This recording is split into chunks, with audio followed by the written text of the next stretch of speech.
This is the Bible Book Club. And we're in the book of Joshua. Welcome to the club. In chapters 15 and 17, the division of land was continuing with Judah. And as we know, as a reminder, Jesus comes from the line of Judah. And we get a few more details about Caleb. He zealously took possession of his land and creatively sought help by offering his daughter, Ascah, as a prize. The right man, Othniel, won because the two became a powerful couple who built on their inheritance. Then Ephraim and Manasseh were next in the land distribution, and Joshua was faithful to Moses' promise to the daughters of Zelophehad, and he gives them the portion that their brother would have received if they had had one. However, those two tribes, the sons of Joseph, displayed a little entitlement, which is never good, and they were not content with their allotment. It wasn't enough. They required too much work, and unlike Caleb, they were not zealous to claim the Lord's gift. So Joshua was not going to have any of it. He stood firm and denied their request. This distribution of land is a promise. It's fulfilled now. Another one of those promises that all of those promises, remember, are getting fulfilled in this book, the book of Joshua. However, our author has repeatedly dropped premonitions of a less than obedient behavior by this Jewish clan. So the Israelites are not being faithful. They're not removing the Canaanites from the land. And there are hints, it's ominous, prophecies for future judgment upon these people. Here's our setup for this episode. 2 episodes ago in chapter 13, Joshua was chastised a little by God for not taking all of the land. Now, God told Joshua he was now very old and he needed to get on it. Of course, Joshua responded well and picked up the crusade to control the land. In this episode, with the land under control, Joshua methodically moves to the next task from God on his list of to-dos. Once in the promised land, he is to set up the tent of meeting or tabernacle. And in Deuteronomy 12, we read that God had told the Israelites this about setting that up. Deuteronomy 12, verse 4, "You must not worship the Lord your God in the Canaanites' way, but you are to seek the place the Lord your God will choose from among all your tribes to put his name there for his dwelling. To that place you must go. There bring your burnt offerings and sacrifices, your tithes and special gifts, what you have vowed to give, and your freewill offerings, and the firstborn of your herds and flocks. There, in the presence of the Lord your God, you and your family shall eat and shall rejoice in everything you have put your hand to, because the Lord your God has blessed you." God promised he would choose a place to set up the tabernacle. That place was Shiloh. Now, Shiloh is located in the center of all the tribes' land, so it was a good choice. The setting up of the tabernacle would have been a really big deal to the Israelites because now the Israelites had a formal place to worship. There would be a visible representation of God's presence among them, and they don't have to pack it up and move again because they're not wandering anymore. With their possession of the land secure and God's dwelling place established for worship, all was good. Well, almost. It appears that after 40 years of traveling together in a cozy camp for 2 million, the people are just a wee bit hesitant to spread out. But this time, it is not God who chastises Joshua. Rather, it is Joshua who gets a little annoyed and chastises the people. This is the division of the land for the remaining tribes. And if you really want to see that visually, check out the show notes because we have a map of tribal allotments. Starting in chapter 18. The whole assembly of the Israelites gathered at Shiloh and set up the tent of meeting there. The country was brought under their control, but there were still 7 Israelite tribes who had not yet received their inheritance. So Joshua said to the Israelites, "How long will you wait before you begin to take possession of the land that the Lord, the God of our ancestors, has given you?" Now remember, Joshua is talking to the tribes, but those tribes consist of many men. Each of the men in these tribes are the descendant of one of Jacob's sons. Over 400 years before Joshua, Jacob was similarly frustrated with his 12 sons. Joshua is now frustrated with the 12 tribes. In Genesis 42, Jacob said this, When Jacob learned that there was grain in Egypt, he said to his sons, "Why do you just keep looking at each other?" He continued, "I have heard that there is grain in Egypt. Go down and buy some for us so that we may live and not die." Jacob's sons were avoiding taking action, and apparently the tribes that descended from these sons are similarly apathetic 400 years later and making Joshua frustrated. He is frustrated at their negligence and asks, how long will they wait to take possession of the rest of the land? We don't know why it has taken so long. It could have been fear of the Canaanites. Like I said, they were just digging the cozy camp. I don't know. Maybe fear of separation from your 2 million friends that might be in another tribe and not living near you anymore. Who knows? Herd mentality, laziness, perhaps too much indulging after years of manna. That fruit on the vine was so satisfying that they were content right where they were for the time. Take note. Apathy must be high on the list of covert ways to sin. It's like quietly sinning under the radar. You just openly do nothing, pretending you don't know what you know God wants you to do. The question for us is this: are you apathetic in your approach to God, to his word, or to his will? Well, that is convicting. I know, because apathy is so easy. But the fact that if I do nothing, that's definitely against what God's telling me to do. Yeah. Wow. All right, continuing on in verse 4, appoint 3 men from each tribe. I will send them out to make a survey of the land and to write a description of it, according to the inheritance of each. Then they will return to me. You are to divide the land into 7 parts. Judah is to remain in its territory on the south, and the tribes of Joseph in their territory on the north. After you've written the descriptions of the 7 parts of the land, bring them here to me, and I will cast lots for you in the presence of the Lord your God. The Levites, however, do not get a portion among you because the priestly service of the Lord is their inheritance. And Gad, Reuben, and the half-tribe of Manasseh have already received their inheritance on the east side of the Jordan. Moses, the servant of the Lord, gave it to them. As the men started on their way to map out the land, Joshua instructed them, "Go and make a survey of the land and write a description of it. Then return to me, and I will cast lots for you here in Shiloh in the presence of the Lord." So the men left and went through the land. They wrote its description on a scroll, town by town, in 7 parts, and returned to Joshua in the camp at Shiloh. Joshua then cast lots for them in Shiloh in the presence of the Lord, and there he distributed the land to the Israelites according to their tribal divisions. Once again, Joshua is not having it. No apathy on his watch. He orders them to take a survey, divide the land by 7, and cast lots for it. Now remember, some of the tribes already got their land in prior episodes. So these are the 7 remaining.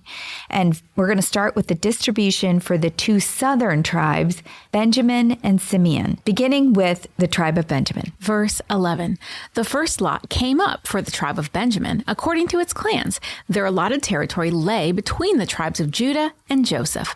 On the north side of their boundary began at the Jordan, passed the north slope of Jericho, and headed west into the hill country, coming out at the wilderness of Bethaven. From there, it crossed to the south slope of Luz, that is, Bethel, and went down to Atharoth Adar on the hill south of Lower Beth Horon. From the hill facing Beth Horon on the south, the boundary turned south along the western side and came out at Kirah Baal, that is, Kirath Jearim, a town of the people of Judah. This was the western side. On the southern side, at the outskirts of Kirath Jearim, on the west, and the boundary came out at the spring of the waters of Nephto. The boundary went down to the foot of the hill facing the valley of Ben Hinnom, north of the valley of Rephaim. It continued down the Hinnom valley along the southern slope of the Jebusite city, and so to En Rogel. It then curved north, went to En Shemesh, continued to Gelioth, which faces the pass of Adumim, and ran down to the stone of Bohan, son of Reuben. It continued to the northern slope of Beth Arba, and on down into Arba. It then went to the northern slope of Beth Holga and came out at the northern bay of the Dead Sea at the mouth of the Jordan in the south. This was the southern boundary. The Jordan formed the boundary on the eastern side. These were the boundaries that marked the inheritance of the clans of the Benjamins on all sides. The tribe of Benjamin, according to its clans, had the following towns: Jericho, Beth Holga, Emek Kaziz, Beth Arba, Zerim, Bethel, Avim, Para, Oprah, Kepar Ammoni, Opni, and Geba, 12 towns and their villages. Gibeon, Ramah, Beeroth, Mizpah, Capri, Moza, Rekam, Irpil, Tarlal, Zelah, Helaph, the Jebusite city, that is, Jerusalem, Gibeah, and Kirath, 14 towns and their villages. This was the inheritance of Benjamin for its clans. What do we know about the tribe of Benjamin? Well, Benjamin, remember, the son, was the second son of Jacob, and the wife he loved, Rachel. And remember, Rachel died giving birth to Benjamin. And so Benjamin was really baby Benjamin. He was the last of all of the 12 sons, and he was Jacob's favorite. He also is Rachel's, he is the full brother to Joseph. So again, Joseph and Benjamin, big, good guys, come from Rachel. Well, that was our love story. Yeah, it was a great love story. I know. All right. In the present, in our story right now of these 7 tribes that the land is being distributed to, Benjamin gets the most detailed description, indicating the importance of this tribe, which includes the territory described in verse 16, where Jerusalem is located. In the future, the tribe of Benjamin will be faithful to God to a certain extent and join the tribe of Judah and Levi to form the southern kingdom, which, again, eventually will fall to Babylon, but tries to hold out and be faithful. So they're in the good group. All right, chapter 19 continues with the allotment for the tribe of Simeon. The second lot came out for the tribe of Simeon, according to its clans. Their inheritance lay within the territory of Judah. It included Beersheba, or Sheba, Molda, Hazar Shual, Bala, Ezam, Itlod, Bethel, Hormah, Zilkag, Beth Markboth, Hazar Shua, Beth Leboth, and Shauhin, 13 towns and their villages. Anin, Rimon, Esther, and Ashnan, 4 towns and their villages, and all the villages around these towns as far as Beelah, Bir, Ramah in the Negev. This was the inheritance of the tribe of the Simeonites, according to its clans. The inheritance of the Simeonites was taken from the share of Judah, because Judah's portion was more than they needed. So the Simeonites received their inheritance within the territory of Judah. All right, here's the scoop on the tribe of Simeon. You'll remember from other seasons that Jacob's son Simeon, along with his brother Levi, avenged the rape of their sister Dinah by killing the men of Shechem in Genesis 34. Jacob was furious with his sons, and on his deathbed said that the tribes Levi and Simeon would be scattered as they were too dangerous when they got together. Now, in our current story, Simeon has become the smallest tribe, and their inheritance is allocated inside of Judah's. Note, there are no boundaries given to this territory, and that is because Simeon is just given random certain cities within Judah's allotment. So they are kind of scattered in Judah. The tribe of Simeon is just sprinkled in with Judah and scattered amongst this larger tribe. Okay, so that's the southern group. Let's move to the distribution for the 5 northern tribes: Zebulun, Issachar, Asher, Naphtali, and Dan, starting with Zebulun. Verse 10. The third lot came up for Zebulun according to its clans. The boundary of their inheritance went as far as Sarid. Going west, it ran to Marlah, touched Dabasheth, and extended to the ravine near Jokneam. It turned east from Sarid toward the sunrise to the territory of Kishloth Tabor, and went to Dabarath and up to Japhia. Then it continued eastward to Gath Hefer and Eth Kazin. It came out at Rimonond and turned toward Nia. There, the boundary went around on the north to Hanathon, and ended at the valley of Ipath El. Included were Katath, Nathal, Shimron, Idala, and Bethlehem. There were 12 towns and their villages. These towns and their villages were the inheritance of Zebulun according to its clans. So let's talk about Zebulun in the future. Zebulun will become part of that northern kingdom, which develops a new capital in Samaria, not Jerusalem during the time of David, a new religion without the Levites, because the Levites are going to kind of go down and stick with Judah. So that northern kingdom, they're going to fall to Assyria. And in Isaiah 9, it says this about Zebulun and Naphtali. Nevertheless, there will be no more gloom for those who were in distress. In the past, he humbled the land of Zebulun and the land of Naphtali. But in the future, he will honor Galilee of the nations by the way of the sea beyond the Jordan. The people walking in darkness have seen a great light. On those living in the land of deep darkness, a light has dawned. So, I think he's talking about Jesus. I know he so is talking about Jesus. So that's exciting. They kind of fell away with the northern kingdom, but where they had darkness, there's going to be a light. And Isaiah prophesies about the day centuries later when the light of the world, Jesus, lived and taught in the Galilee area, the tribal territory of Zebulun and Naphtali. So that's kind of cool. Here's the allotment for Issachar. Verse 17. The fourth lot came out for Issachar according to its clans. Their territory included Jezreel, Kesluth, Shunem, Haparim, Shihon, Anarath, Rabith, Kishinon, Ibez, Remeth, Enganim, and Hada, and Beth Paziz. The boundary touched Tabor, Shahasuma, and Beth Shemesh, and ended at the Jordan. There were 16 towns and their villages. These towns and their villages were the inheritance of the tribe of Issachar according to its clans. Nothing new here. The tribe of Issachar in the future will become part of that northern kingdom and fall to Assyria. Here's the allotment for Asher. The fifth lot came out for the tribe of Asher according to its clans. Their territory included Helka, Halil, Beten, Axpa, Alamek, Amad, and Mishal.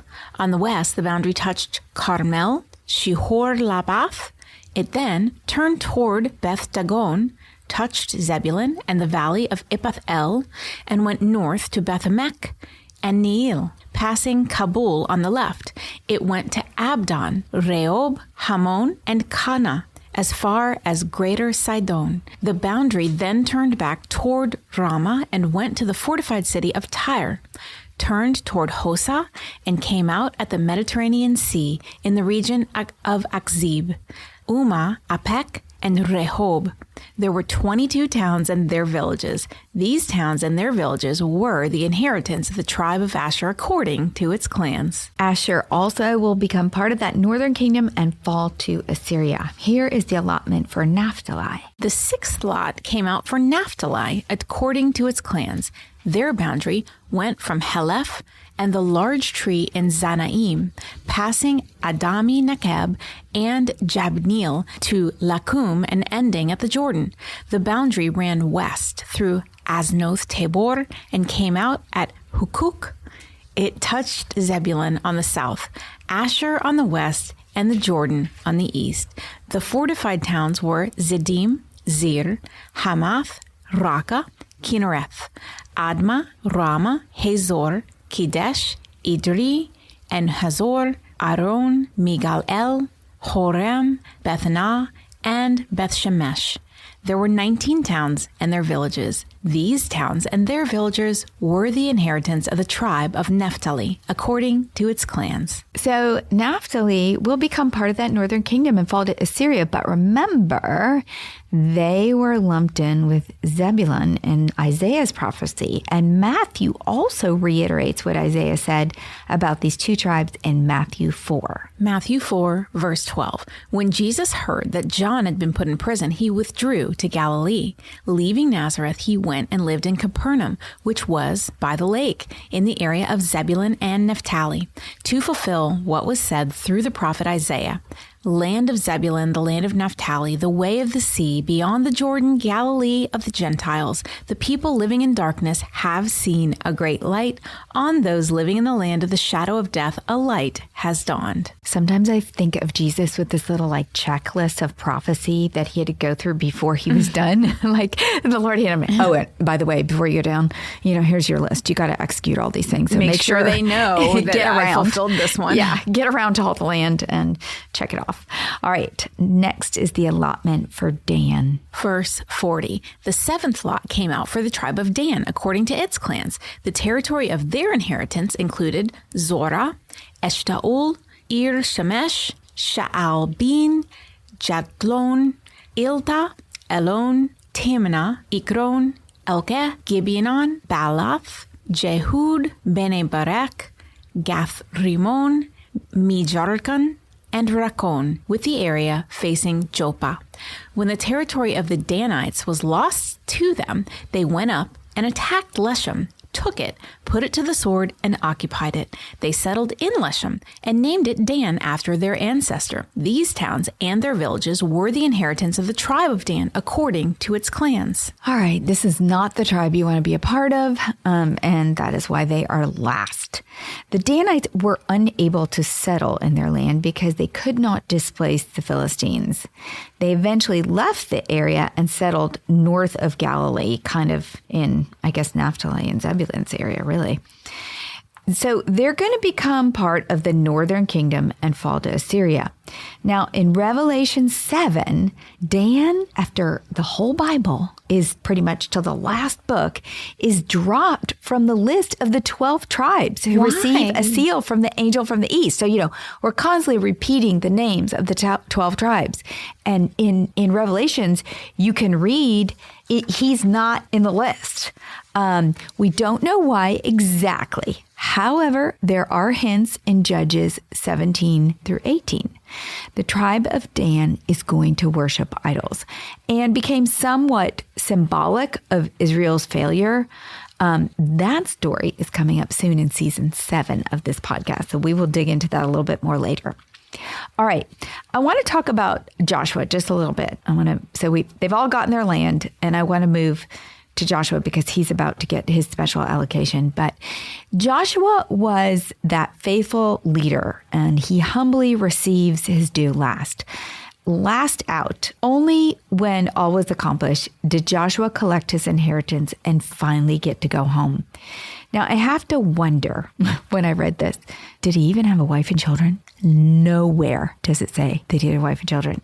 The Bible is silent. We actually know more about Caleb than we do about Joshua, which of course is typical of Joshua, humbly sharing about others and all the good stuff they did and nothing about himself. So did Joshua write his own book? He wrote it? Okay. He wrote the book. I'm sure he had a scribe or whatever, but yes, he's responsible for writing it. All right, here is the allotment for Joshua. Verse 49, when they had finished dividing the land into its allotted portions, the Israelites gave Joshua, son of Nun, an inheritance among them, as the Lord had commanded. They gave him the town he asked for, Timnath-Serah, in the hill country of Ephraim, and he built up the town and settled there. So, of course, Ephraim, no surprise there, he's from the tribe of Ephraim, so of course he'd want to live amongst his people. Of all the men alive in Israel at this time, Joshua has been committed in service the longest. He was the first in on this mission and actually led a military attack against the Amalekites for Moses way back in Exodus 7. And of all the men, Joshua is the last to receive his inheritance of the land. Joshua is an excellent example of a rare type of leader, the first in, last out leader. These leaders are first in commitment and dedication, and when the mission is complete, they are last out, humbly advocating for others to be recognized and rewarded for the achievement ahead of them. Now take note, first in, last out leadership is rare, but it does exist today. In fact, it can be found throughout the traditions of our very own military. Daily in the Army, there is a witness to this principle because leaders eat last. It doesn't matter what time they arrive in the cafeteria, they have to wait for everyone else. I have only witnessed in my life one military homecoming ceremony. So here's another example. My son-in-law was in Iraq during the War on Terror with the 101st Airborne on a mission to take Mosul back and liberate several Iraqi cities. The mission was a great success, and there was a celebratory ceremony when the unit returned to the United States. It was very formal. The soldiers deplaned from Iraq in uniform, in order, one line, hundreds of them filing into this airport hangar. They lined up in the hangar in formation by unit, like they knew exactly where they were going and what they were doing. Their leader then stepped up to a platform and a microphone and proceeded to extol their efforts and detailed their victory and why it was so important to the United States. There was no media, no press. It was just for the family and these men who all stood there. They didn't sit, listening to their leader as he basically releases them. He gave the credit to his men and he rewarded them publicly. Not one mention went to any leadership or any one person. No one extolled I think he was a lieutenant colonel or something, the guy on the stage. No one said anything about him, the commander. It was all about the men. Well, just a few years later, on August 30th, 2021, the War on Terror ended. So the one person responsible for this entire multi-unit group got no reward at that point. He was just rewarding them. He was the last. Somewhere, I'm sure he got a medal or something, but it was never public. Now, a few years later, on August 30th, here's another example. In 2021, the War on Terror ended, and hundreds, probably thousands, I don't know how many, soldiers were transported home. It was a process for us to leave Iraq after so many years. But when the last soldier was ready to go, he walked up the ramp. It was nighttime. I don't know why they were middle of the night departure, but it was nighttime. He walked up that huge ramp in the back of the C-17 transport plane, the final plane to leave. So we're totally out of this Iraq now. His rifle in his hand, full uniform, helmet on. And he was Major General Chris Donahue, commander of the 82nd Airborne. Again, the 101st Airborne and the 82nd Airborne, huge for the just air attacks that they made on all these cities. There's a Google picture of him. You can Google his name and see a picture of him because it's taken with night goggles walking. The general was the last to leave. Great leaders are first in and last out.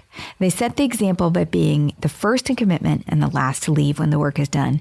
They are responsible, proficient, humble, and hard workers. They always put others first. That was Joshua.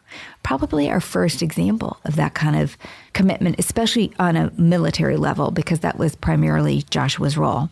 So my question is, where can you be a first in, last out leader? Because we all lead. We all lead in your family, in your church, at work. I don't know where, but think about if you lead being the last one, whether it's just setting up chairs at your church, are you the last one to leave when it's done? It's a cool kind of picture to have. Without having to be asked. Exactly. Yeah. Because it's your responsibility. It's a great example, especially for believers, because, humility is important in all things. And certainly Jesus was washing the feet of the disciples at the Last Supper. So it's a good practice. Let's continue on in verse 51. These are the territories that Eleazar the priest, Joshua, son of Nun, and the heads of the tribal clans of Israel assigned by lot at Shiloh in the presence of the Lord at the entrance to the tent of meeting.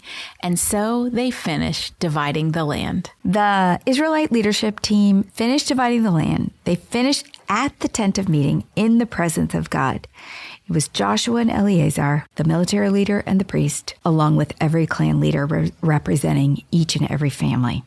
Israel was finally a nation with a home.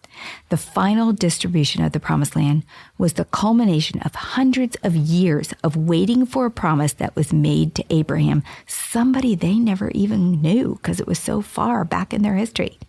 The mission that began in Genesis and spanned the first 6 books of the Bible, is now complete. For the last 95 episodes of Bible Book Club, we have been reading and discussing Israel's mission to the Promised Land.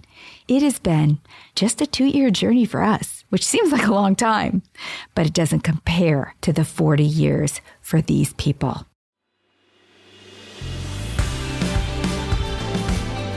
What's a club without friends? If you're enjoying the Bible Book Club, why don't you share it? And then you can say, Welcome to the club.